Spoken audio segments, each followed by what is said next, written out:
러시아와 우크라이나 전쟁이 여전히 진행 중인 가운데 지난 3월 9일 전 세계는 충격스러운 발표를 접했습니다. 푸틴이 우크라이나에 킨짤 미사일을 발사했다는 것이었죠. 러시아 국방부는 이날 새벽 수도 키이우를 포함 우크라이나 전역에 총 80발이 넘는 미사일을 쏟아부었는데 그 중에는 6발이 킨짤도 포함됐다는 소식이 해외 언론을 통해 대서특필됐습니다. 사실 전쟁 중이기 때문에 어떤 무기를 사용했는지는 그렇게 놀라울 것도 없지만 킨짤은 다릅니다. 왜냐면 그간 전 세계에서 사용된 적 없는 극초음속 미사일이 러시아에 의해 실전에서 최초 2022년 최초 사용로 사용됐기 때문인데요. 지난 2018년 푸틴이 킨짤 미사일을 소개하면서 말하길 음속의 10배로 비행하면서 방공 시스템을 무력화시키는 천하무적이라고 장담했는데 그 속도가 충격적입니다. 마하 10, 즉 시속 12,000km가 넘는 속도로 날아가는 이 미사일을 막을 수 있을까요? 없습니다. 왜냐면 움직이는 미사일을 요격해서 격추시키려면 그 궤도를 정확히 계산한 후 그 속도보다 몇 배 이상 빠른 속도로 날아가 타격해야 하는데 연존하는 그 어떤 무기도 마하 10을 따라잡을 수 없으니까요. 그래서 극초음속 미사일은 그 어떤 무기로도 요격이 불가능하기 때문에 미래 전장의 게임 체인저라고 불리는 겁니다. 그런데 며칠 전 한국이 그야말로 미친 도전에 나서기로 선언했습니다. 극초음속 미사일 개발을 넘어 극초음속 미사일 요격이 가능한 무기를 세계 최초로 개발하기로 한 것인데요. 미국, 중국, 러시아 등 손에 꼽히는 열강뿐 아니라 안보에 조금이라도 신경 쓰는 국가라면 너나 없이 천문학적인 돈을 쏟아붓는 무기가 있습니다. 극초음속 미사일 하이퍼소닉 미사일인데요. 극초음속 미사일은 미래 전장의 게임 체인저로도 불리는데 그 이유는 속도 때문입니다. 이를 쉽게 정의하자면 최대한 신속히 표적에 접근해 회복 불가능한 피해를 입히는 미사일입니다. 여기에서 말하는 신속이란 마하 5. 즉 시속 6120km를 넘어야 하는데 이 속도로 접근한다면 이를 인지해도 대응할 수 없습니다. 그래서 전 세계 어느 국가 어느 도시든 몇 시간 내로 타격이 가능하고 서울에서 196km 떨어진 평양도 고작 1분 30초면 도달하죠. 이렇게 극초음속 미사일을 사용하게 되면 불필요한 아군 피해를 최소화할 수 있을 뿐 아니라 이 미사일에 대한 어떤 제약도 현재는 없습니다. 굳이 전 세계의 비난을 감수하면서까지 핵무기나 집속탄 등 금지 무기를 개발할 필요도 없고 시속 6000km에서 발생하는 운동에너지를 바탕으로 핵무기에 버금가는 위력을 발휘할 수 있는 데다 이에 대한 마땅한 방어수단도 존재하지 않는 것이 가장 큰 장점인데요. 이 분야는 현재 러시아와 중국, 미국이 가장 앞서 있고 독일, 프랑스, 일본, 인도와 같은 국가에 더해 한국도 이 분야에 뛰어든 지 오래됐습니다. 러시아의 경우 2015년 2월부터 대륙간 탄도미사일 ICBM 발사체를 활용한 아방가르드를 개발을 시작했는데 2018년 3월 푸틴은 국정연설에서 아방가르드 ICBM을 공개했습니다. 그 자리에서 아방가르드가 핵탄두를 장착하고 마하 27로 저공비행하며 비행 경로도 불규칙해 요격이 불가능하다며 우리의 신무기로 나토 북대서양조약기구의 미사일 방어가 무용지물이 됐다고 큰 소리를 뻥뻥 쳤죠. 그때만 해도 허풍으로 들렸던 그의 말은 사실이 됐습니다. 그해 12월 아방가르드 발사에 성공하더니 마하 8로 2000km 밖의 목표물을 타격할 수 있는 지르콘, 마하 12 속도를 자랑하는 킨짤까지 보유했고 우크라이나에 킨짤을 쏜 겁니다. 중국 역시 신속히 극초음속 무기 경쟁에 뛰어들었는데 2014년부터 시험 발사를 시작한 중국은 둥평 17이라는 길이 11m, 무게 15톤의 극초음속 비행체를 간수성에서 쏘아 올렸고 2021년 7월에는 핵탄두 장착이 가능한 극초음속 미사일 싱콩2 발사에 성공하기도 했습니다. 미국은 1990년대부터 연구를 시작했고 개발에도 성공했지만 소련과 맺은 중거리 핵전력 조약을 위반할 소지가 있어 중지했다가 2019년 8월 트럼프 대통령이 이 조약을 파기하면서 무기체계 개발에 뛰어들었습니다. 그리고 매년 2조 4천억 원 이상의 국방 예산을 쏟아붓고 있어 조만간 이 분야 선두주자가 될 것이 확실시됩니다. 여기에 북한도 극초음속 미사일에 나선 것으로 보이는데 지난 2022년 1월 북한은 극초음속 미사일을 발사해 1000km 밖의 표적에 명중했다고 발표했습니다. 그 진위 여부는 확인할 방법이 없지만 북한의 검은 속내를 알 수 없는 것이 사실입니다. 이 발사 후 당시 이종섭 국방부 장관은 북한의 극초음속 미사일을 막을 방법이 있나? 라는 질문에 현재 패트리어트와 더불어 우리가 보유한 어떤 방어체계로도 극초음속 미사일 공격은 막을 수 없다고 인정하기도 했습니다. 그런데 한국이 이제 세계 최초로 극초음속 미사일이 아니라 극초음속 미사일을 요격할 수 있는 미사일 개발에 돌입하겠다고 천명했습니다. 지난 4월 25일 열린 제153회 방위사업추진위원회 회의에서 방위사업청은 장거리 지대공 유도무기 LSAM-2 사업 추진 기본전략안과 중거리 지대공 유도무기 MSAM 블록 3 사업 추진안 등 한 건 2건을 심의 의결했습니다. 현재의 LSAM은 요격 가능 고도가 40km, 물결표 70km 사이로 새롭게 개발을 추진하는 LSAM이는 방어 범위를 약 3배 넓힐 계획인데 이는 미국의 사드와 비슷하거나 더 높은 수준입니다. 이러한 무기 체계에는 북한의 극초음속 미사일을 요격할 수 있는 미사일도 포함되는데 요격 고도가 향상된 고고도 요격 유도탄, 공력 비행 미사일을 요격하는 활공 단계 요격 유도탄까지 우리 군은 약 2조 7,100억 원을 투입해 2035년까지 개발을 완료할 계획입니다.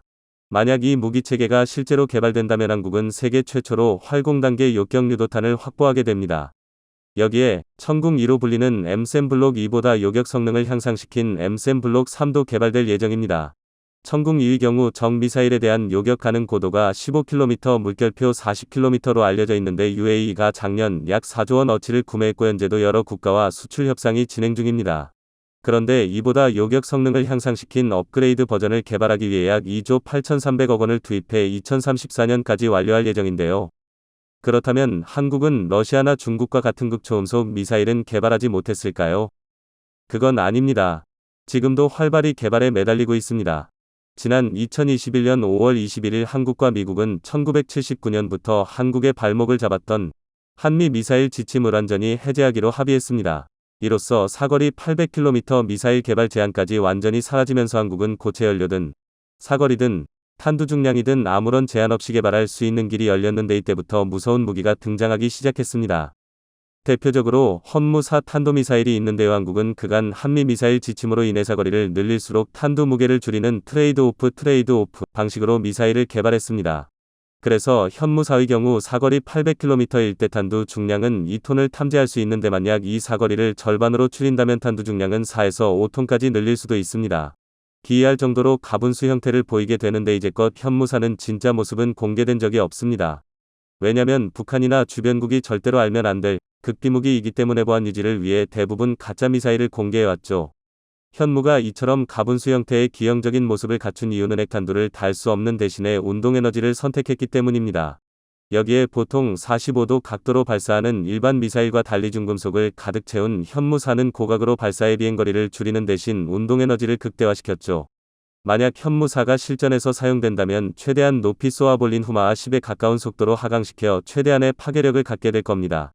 강화 콘크리트 24m 이상, 일반 땅은 180m 깊이까지 파고를 수 있는 것으로 알려졌죠. 그런데 이보다 더 무서운 무기가 극초음속 미사일입니다. 한국 역시 이 게임 체인저 시장에 뛰어들겠다고 공공연하게 밝혀왔는데요. 지난 2020년 8월 국방과학연구소 참설 50주년 기념식에 참석한 정경두 당시 국방부 장관은 축사를 통해 앞으로 우리 군은 정밀유도 조종 기능을 갖춘 유도무기, 장사정 및 극초음속 미사일, 고위력 탄두, 한국형 위성항법 체계 등의 기술 개발을 가속해 미사일 전력을 더욱 고도화시켜 나갈 것이라고 말했습니다. 한국이 극초음속 미사일 기술을 개발하고 있다는 사실이 국방부 장관의 입을 통해 공개적으로 언급된 것인데요. 그런데 사실 한국은 상부의 명령만 내려지면 빠른 시일 내에 완성할 수 있는 핵심 기술력은 전부 보유하고 있을 것으로 생각됩니다. 이미 1979년 세계에서 7번째로 자체 미사일을 개발한 성과 덕분에 그 기술 데이터를 차근차근 축적했을 테니까요.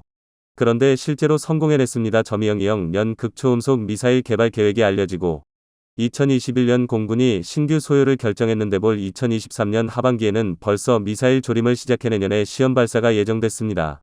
계획부터 시험 발사까지 3년밖에 걸리지 않은 겁니다. 국회 입법조사처에서 발표한 극초음속 무기체계 국제개발동향과 군사안보적 함의 보고서에 따르면 한국은 2004에서 2007년까지 액체 램제트 추진기관을 개발했는데 램제트는 압축기나 터빈이 아닌 고속 비행에 의한 기압으로 공기를 압축하고 연료를 통해 추진력을 얻는 제트 엔진을 말합니다. 극초음속 비행체에 사용되는 엔진입니다. 이미 2007년에 엔진을 개발했고 올해 말부터 시험 발사 준비가 시작되는 겁니다. 그렇다면 한국은 어떤 형태의 발사를 선택했을까요? 극초음속 미사일은 보통 순항미사일과 탄도미사일로 나뉘는데 공군이 소요를 결정했다는 말에서 알 수 있듯 한국은 전투기 장착이 가능한 공대지 순항미사일을 선택했습니다. 전투기가 고속으로 비행하는 상태에서 극초음속 미사일을 쓸 경우 빠른 가동이 장점인데 하늘에서 쏘는 만큼 지대지에 비해 더 빨리 목표물 타격이 가능합니다. 실상 한국의 주적이 북한이기 때문에 서울 상공에서 투하시키면 단 1분 30초면 평양 주요 시설을 초토화시킬 수 있는 것이죠. 한반도 지도를 자세히 살펴보면 한국을 둘러싼 국가들은 그야말로 끔찍한 수준입니다. 러시아가 있고, 중국이 있고, 호시탐탐 한국을 노리는 일본뿐 아니라 전 세계에서 가장 큰 골칫덩어리 북한도 있습니다. 여기에 조금만 시야를 확장하면 전 세계 군사력 4위에 빛나는 인도가 있고, 동아시아 패권을 장악하려는 미국은 아예 동아시아에 사는 것이 아닌가 싶을 정도로 연결되어 있습니다. 만약 이 중 한 국가라도 앙심을 품는 순간 동북아는 당장이라도 전쟁의 소용돌이에 휘말릴 것이고 돌이킬 수 없는 피해를 입게 될 겁니다.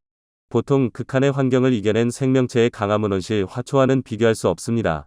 한국은 이 트랙에 뒤지지 않기 위해 끊임없이 무기를 개발하고 국방비를 투입하고 무기를 수입해 세계 6위의 군사력을 가진 국가가 됐습니다.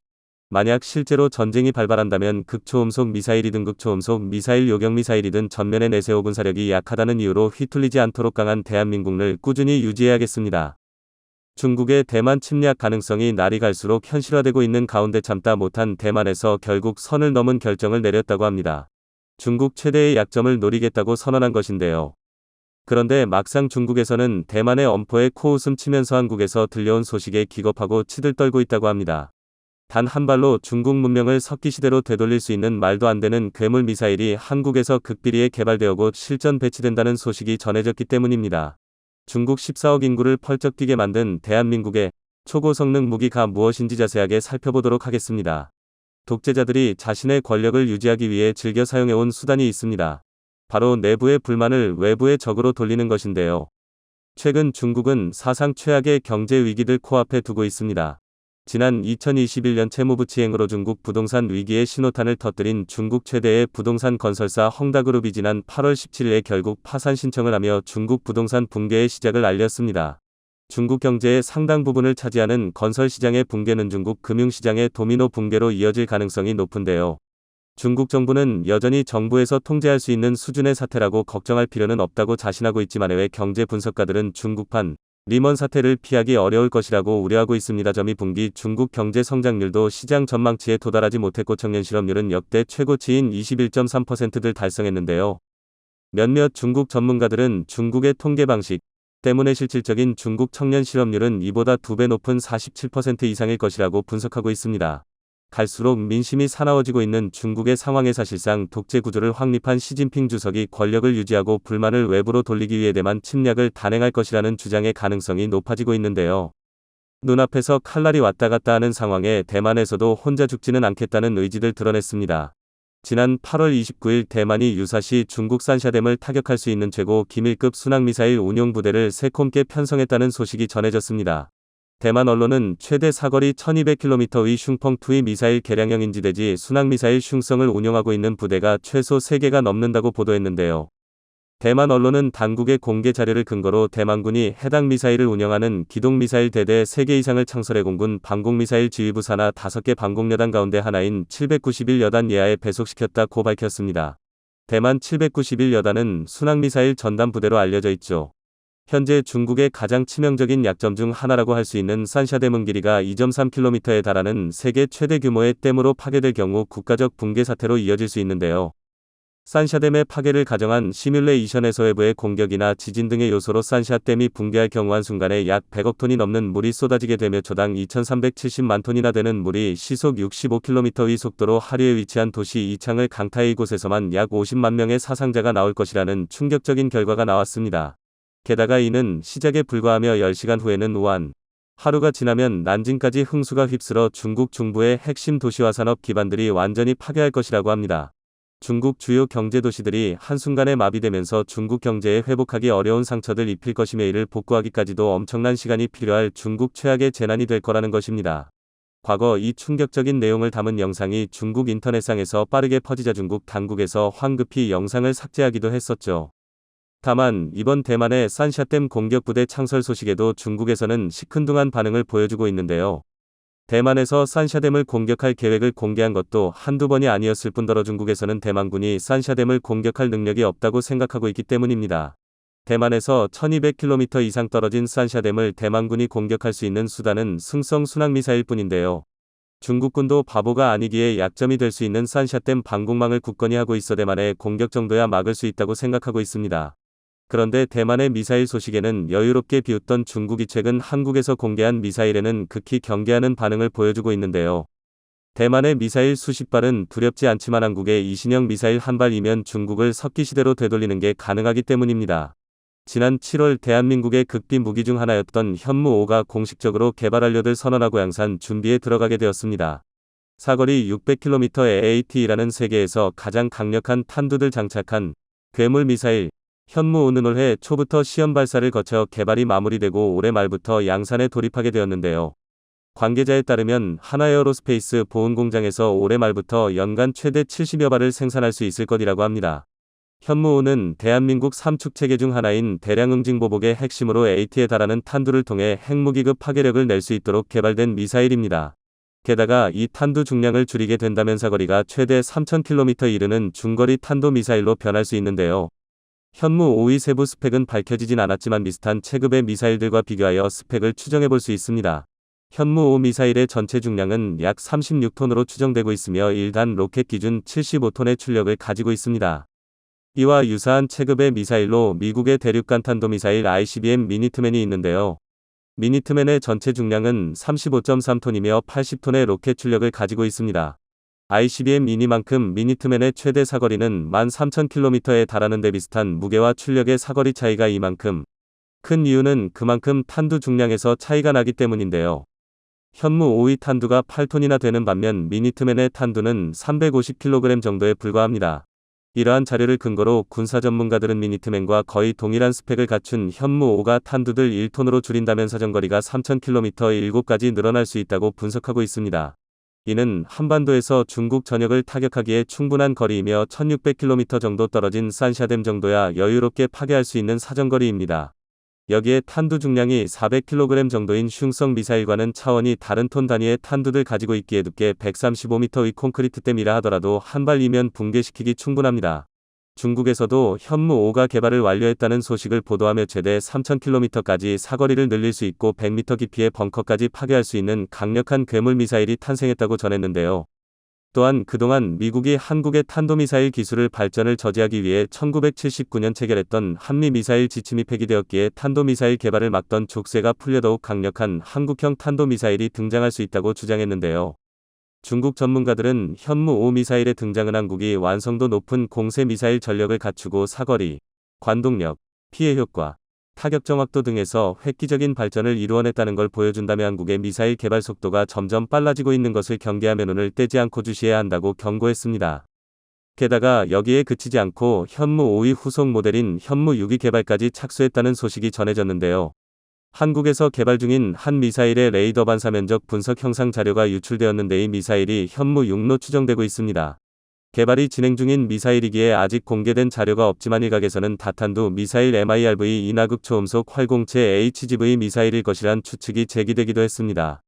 MIRV란 다탄두 각계 목표 설정 재돌입 비행체들 가리키는 말로 하나의 미사일에 여러 개의 탄두를 싣고 대기권 밖에서 분리시켜 각기 다른 목표들 동시에 타격하는 무기로 연존하는 ICBM 중 가장 강력한 미사일인데요. 기본적으로 핵무기를 탑재하는 미사일이나 일반적인 탄두를 탑재하는 것도 가능합니다. 핵무기가 없는 한국에서 MIRV를 개발해야 한다는 목소리가 나오게 된 것은 중국 해군의 위협 때문인데요. 일반적인 무기체계로는 마치 붕어빵 기계로 찍어내 듣구남을 건조하고 있는 중국의 물량 공세들 상대할 수 없다고 판단하고 단 한 발의 미사일로 구역을 장악할 수 있는 MIRV 미사일의 필요성이 대두된 것이죠. 앞서 현무5와 비교한 미니트맨이 세계 최초의 MIRV 미사일이기도 했기에 비슷한 형상을 유지하는 현무6 역시 MIRV로 개발되고 있다고 추정하고 있습니다. 또 다른 의견은 현무6가 대한민국이 지난해부터 개발에 착수한 극초음속 활공체 미사일 HGV라는 것인데요. 현재 국방과학연구소의 주관으로 한국형 극초음속 순항미사일 하이코어를 개발하고 있으며 지난해 초 이보다 한 단계 개발 난이도가 낮은 HGV 방식 극초음속 미사일의 개념 연구를 시작했다고 알려져 있었습니다. 그리고 이 HGV 미사일이 현무6라는 것이죠.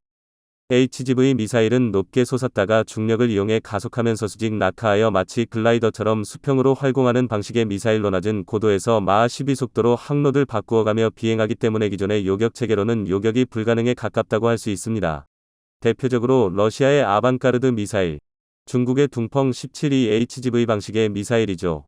어떤 방식이 되었든지 현무6 역시 현무5와 함께 대한민국의 새로운 게임 체인저로 자리 잡을 것으로 기대받고 있습니다.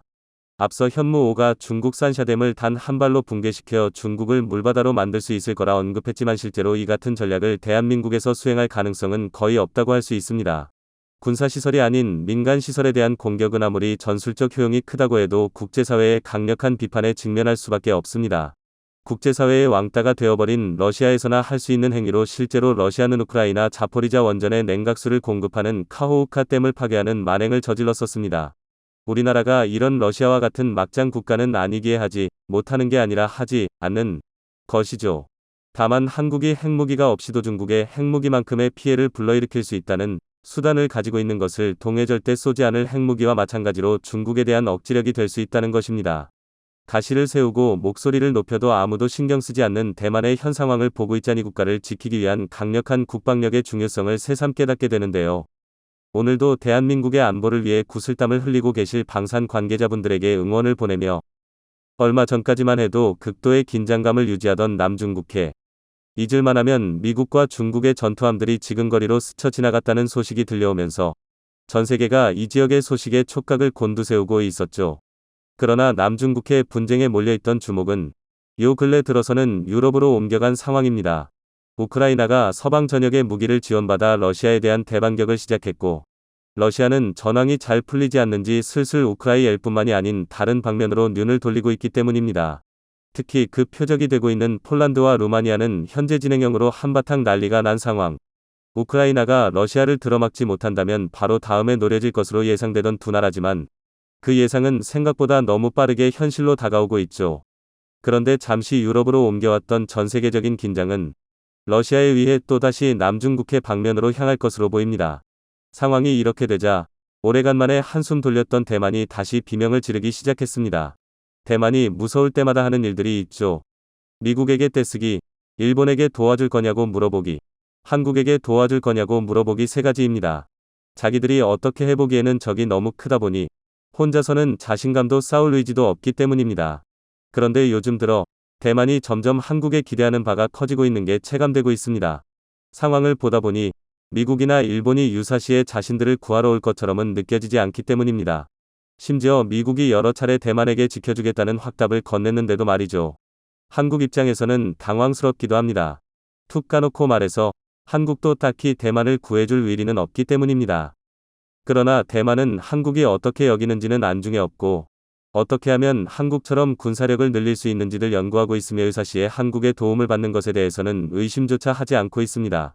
이들이 하고 있는 착각이 어떤 모습인지 최근의 이슈들 중심으로 알아보도록 하겠습니다. 지난 8월 6일 러시아는 중국과 연합함대를 구성해 알래스카 인근 알류샨 열도 근처까지 접근하는 매우 수위 높은 도발을 저질렀습니다. 이들의 도발은 일단은 합동 순찰이라는 명분하에 이루어진 것이었으나 그 위치가 미국의 영토 코앞이었다는 점에서 심각한 위기감을 초래했습니다. 그래도 그렇지 중국과 러시아가 이 정도까지 막 나갈 줄은 몰랐던 미국은 상황이 파악되자 허겁지겁 4척의 이지스 구축함과 해상 초계기 1대들 급파한 것으로 알려졌습니다. 미 해군 대령 출신인 브렌트 세들러 헤리티지 재단 선임연구원은 역사적인 첫 사례라고 전했습니다. 그는 러시아 함대가 미 영토에 접근한 것은 우크라이나에서 지속되는 러시아의 전쟁과 대만을 둘러싼 미국과 중국 간의 정치적 긴장을 고려할 때 매우 도발적인 작전이라고 지적했죠. 러시아의 이런 행동은 여차하면 전선을 태평양으로 확대해서 중국과 연합할 수도 있다는 것을 보여주고 있다고 해석할 수 있습니다. 러시아가 개입하지 않아도 중국군 단독으로도 남중국해에서는 크고 작은 사건을 일으키고 있었습니다. 지난 8월 5일만 해도 중국 해안경비대 선박이 필리핀 보급선을 상대로 물대포를 쐈다가 난리가 났었죠. 중국 해경국은 7일 위챗 공식 계정에서 중국 해안경비대가 스프레들리 제도 중국명 난사 군도 위세컨드 토마스 숄 중국명 러나이자오에 주둔한 필리핀 해병대로 향하는 보급선에다 물대포를 발사한 것에 대한 입장을 묻는 질문에 뻔뻔하게 예로부터 러나이자오는 중국 난사군도의 일부였다고 일축했습니다. 필리핀은 즉각 반발했습니다. 페르디나드 마르코스 대통령은 필리핀은 우리의 주권을 행사한다. 우리는 우리의 영토 주권을 계속해서 행사할 것이다 라며 중국의 횡포들 좌시하지 않겠다고 2번이나 강조했습니다. 동시에 중국 대사를 초치해 강력히 항의하고 중국 외교부에도 항의서를 전달했죠. 그럴만도 했던 게 필리핀은 지난 2월에도 똑같은 자리에서 중국과 충돌한 적이 있었기 때문입니다. 이 당시 중국 해경 선박은 필리핀 측 해경 선박을 상대로 군용 등급의 레이저를 사용해 논란이 되었습니다. 양측 선박은 붓과 137m 거리까지 접근했고, 중국이 사용한 레이저는 사람에게 겨눌 경우 일시적으로 실명할 수도 있는 위험한 물건이었던 것으로 알려졌는데요. 당연하지만 이때도 중국은 마땅히 해야 할 일을 한 것이라며 뻔뻔한 태도를 취한 바 있었습니다. 이렇게 위로 아래로 난리통이 난 상황이다 보니 그 틈새에서 입이 바싹바싹 마르는 나라가 있었으니 바로 대만입니다. 중국이 벌이고 있는 이 모든 도발 행위의 목표는 태평양의 지배권을 미국과 양분하는 것입니다. 그리고 이 계획의 첫 번째 계단은 언제나 변함없이 대만 침공이죠. 잘 알려져 있다시피 중국은 대만의 정체성 자체를 부정하고 있으며 그저 태평양 진출을 위해 먹고 넘어가야 하는 교두보 그 이상 그 이하로도 생각하고 있지 않습니다. 당연히 대만은 저항하고 있지만 양국군의 전력차가 절망적인 수준이라 별 가망은 없는 상황입니다. 중국이 본격적으로 대만을 침공하게 된다면 대부분의 전문가들은 한 달이나 버티면 용한 것이라고 평가하고 있습니다. 그래서 대만은 중국이 태평양으로 진출하는 것이 반갑지 않은 미국과 그 동맹국들을 끌어들여 명주를 기대고 있는 실정입니다. 단적으로 말해서 대만이 딱히 호감 가는 국가인 것도 아니고 미국이나 주변의 일본, 한국이 이들을 도와줄 이유는 달리 없죠. 단지 중국의 세력 확장을 가만둘 수 없을 뿐입니다. 대만은 이렇게 위기감이 고조될 때마다 매번 한미일 3국을 상대로 그 사실을 확인하곤 합니다. 그러나 이런 바보 같은 짓도 계속 반복되지는 않았습니다. 대만 내의 여론이 슬슬 미국의 말을 믿지 않게 되었기 때문입니다. 뜻밖에도 우크라이나 전쟁 때문인데요. 지난 4월 국내 한 언론사가 다룬 대만인들의 인식에 대한 보도에 이러한 내용이 잘 나와 있습니다. 이 보도에 따르면 최근 1에서 2년 사이에 대만 젊은이들 사이에서는 미국에 대한 인식이 크게 바뀌었다고 합니다. 예전에는 대부분의 대만인들이 중국의 침공이 일어날 경우 미국이 지체 없이 적극적으로 도움을 줄 것이라고 여기고 있었다고 하는데요. 지금은 우크라이나의 사례를 보며 미국이 그렇게까지 적극적인 도움을 주지는 않을 것이라는 의견이 전보다 훨씬 많아졌다는 겁니다. 중국 대륙과 가장 가까운 대만 영토인 진먼섬의 국립진먼대학에 다니는 20살 대학생 황보얼은 매체와의 인터뷰에서 미국은 우크라이나와 국교가 있는데도 러시아가 침공하자 파병을 하지 않았다. 대만은 미국과 국교도 없다. 미국이 유사시 대만에 파병할 것이라고 믿는 것은 합리적이지 않은 것 같다라고 말했습니다. 이는 꼭 대만 청년층만의 생각은 아니기도 합니다. 지난 2월 대만 미니기금회가 성인 1072명을 상대로 조사한 내용을 보면 중국의 대만 침공 시 미국이 파병할 것으로 보느냐?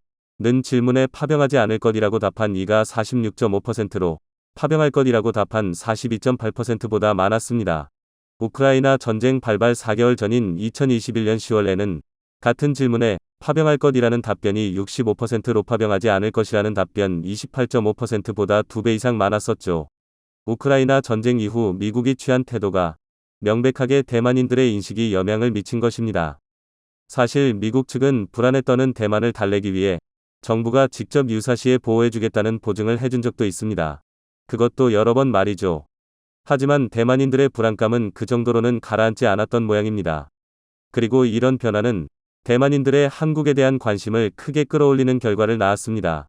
대만이 의지하는 한국, 일본, 미국 중에서 미국은 가장 먼저 신뢰를 잃었고 일본의 경우는 단적으로 말해서 군의 규모만 더 클 뿐이지 대만과 별로 다르지 않을 정도로 미국에 의존하고 있기 때문입니다.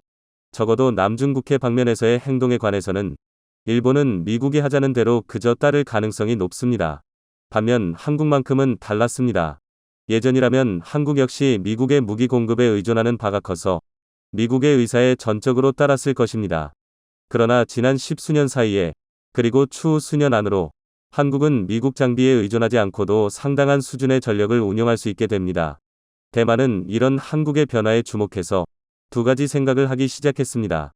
첫 번째는 유사시에 한국의 도움을 받을 수 있도록 한국과의 협력을 증대시키기로 한 것입니다. 물론 중국의 눈치를 보느라고 이런 행동을 대놓고 하기는 쉽지 않았지만 최근엔 호주와 동남아 방면 투어를 다니는 한국 공군의 특수비행팀 블랙이글스에게 가오슝 공항을 경유지로 내어주는 등 알게 모르게 추파를 던지고 있습니다. 두 번째는 아예 한국이 한 것과 같은 자주 국방 전략을 벤치마킹하려고 하는 것이었습니다. 대만 스스로의 힘을 길러서 중국이 침략을 망설일 정도의 보복을 할 수 있게 되자는 것입니다. 한국의 도움을 바라는 것보다는 이쪽이 대만인들이 생각하기에도 장기적으로 더욱 건전함으로 이미 많은 대만 전문가들이 한국의 방위산업 모델을 연구하고 있습니다. 바로 최근에도 대만의 한 언론은 한국이 어떻게 방위산업을 세계적인 수준으로 발전시켰으며 어떤 점을 배워야 할지 분석하는 보도를 내보냈습니다. 지난 8월 6일, 대만의 군사매체 청년일보는 한국 방위산업에 대한 포럼을 게재했습니다. 그 내용을 정리하자면, 한국의 비결은 첫째가 독립적인 연구개발 및 다방면에서의 협력, 둘째가 정책의 효율성이었습니다. 한국은 한국 전쟁 이후부터 미국의 지원을 계속해서 받아왔지만 이에 안주하지는 않았습니다. 미국의 지원을 바탕으로 자체적인 기술력을 발전시켜 독자적인 무기체계를 개발하기 위해 노력을 아끼지 않았죠. 뿐만 아니라 이러한 기술력 축적을 위해서 비단 미국만이 아니라도 필요하다면 독일 등 유럽의 기술, 심지어는 러시아의 기술까지도 가리지 않고 받아들였습니다. 대만이 보기에 이러한 노력이 지금의 방위산업의 밑거름이 되었다는 것입니다. 또 하나 지목된 점은 정책의 효율성인데요. 사실 밀리터리 매니아들의 입장에서는 한국의 무기 개발이 여전히 보수적이고 답답하게 느껴지기도 합니다. 그러나 이마저도 대만과 비교하자면 차원이 다른 효율성을 보여주는 것이 사실입니다. 한국은 이러니저러니 말은 많더라도 꽤나 빠른 속도로 무기 도입 계획을 수립하고 실제로 개발도 하고 있는 편입니다. 반면 대만은 계획 수립 단계에서 방산 비리, 정치권의 반대, 심지어는 중국 측 스파이들의 방해 공작으로 엉망이 돼서 실질적인 개발에는 도달하지도 못하는 경우가 너무 많습니다. 그런 대만이 보기에는 한국의 무기 도입 정책마저 부러울 지경이죠. 이처럼 분석한 대만 매체는 한국이 이러한 과정을 통해서 작년 전 세계 무기 수출 4위에 올라서는 기염을 토했으며 국방력 역시 같은 속도로 강화하고 있다고 말했습니다. 그리고 이는 다른 나라들의 군수산업 발전에 귀감이 되고 있다고 끝마치고 있죠. 제3자의 입장에서 보자면 다른 나라들이라고 얼버무리고 있어도 가장 관심이 많은 것은 대만이라는 게 뻔히 보이지만요. 솔직하게 말해서 대만이 이제 와서 한국의 모델을 따라가는 것은 늦어도 너무 늦은 것이 아닌가 싶은데요. 한국이 이런 발전을 하루아침에 이룬 것은 아닐 뿐더러 대만은 중국 스파이 등 내부에 먼저 처리해야 할 문제가 산더미이기 때문입니다. 과연 대만은 한국식 모델을 통해 이번 위기를 조금이라도 극복할 수 있을까요? 대만은 절대적으로 시간이 부족한 상황. 이들이 이런 한계를 넘어설 수 있을지 지켜볼 일입니다.